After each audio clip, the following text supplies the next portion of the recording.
लद्दाख के सांसद जम्यांग नामग्याल ने न्यूज 18 से कहा कि अब लद्दाख के सामने बेरोजगारी सबसे बड़ा मुद्दा है।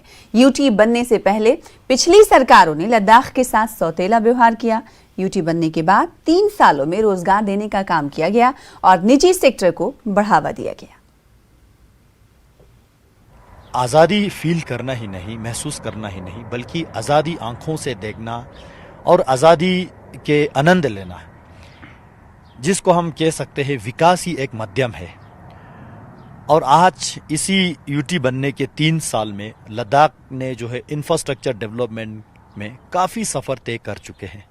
चाहे वो आप टेलीकम्युनिकेशन ले लीजिए, ट्रांसपोर्ट में जो है यहाँ के एयर कनेक्टिविटी को लेके, रोड कनेक्टिविटी आप देख सकते हैं, एजुकेशनल इंस्टीट्यूशंस यहाँ पे स्थापित करना है। सिंधु सेंट्रल यूनिवर्सिटी से लेके लद्दाख यूनिवर्सिटी से लेके मेडिकल कॉलेज सेंक्शन है, सेंट्रल डीम यूनिवर्सिटी बना यहाँ CIBS को।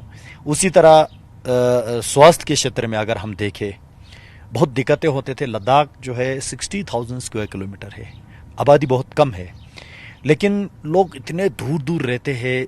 हर एक विलेज पे डॉक्टर पहुंचना तो छोड़िए, एक नर्स तक, एक लोअर लेवल के स्टाफ पहुंचना मुश्किल हो जाते हैं। बहुत बड़ा एक इशू हमारे सामने जो अनएम्प्लॉयमेंट रेट जो है, अनएम्प्लॉयड रेट जो है, और ये अनएम्प्लॉयड जो पॉपुलेशन के रेट जो है, ये केवल इसी 3 साल में बढ़ा है, ऐसा कुछ नहीं है।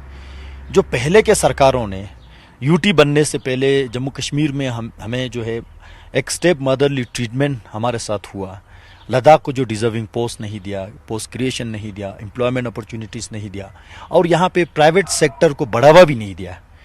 खासकर जो लोकल यहाँ पे इन्वेस्टर्स है, टूरिज्म में बहुत अच्छा करते हैं हमारे लोग, लेकिन टूरिज्म डिपार्टमेंट ने एक इंसेंटिव देना होता था कि यहाँ रिजॉर्ट बनाने के लिए, होटल बनाने के लिए, ट्रेवल एजेंट चलाने के लिए, इस तरह से जो है चंगतांग में हमारा पश्मीना बहुत अच्छा होते हैं, लेकिन जम्मू कश्मीर सरकार ने उसको बिल्कुल तवज्जो नहीं दिया।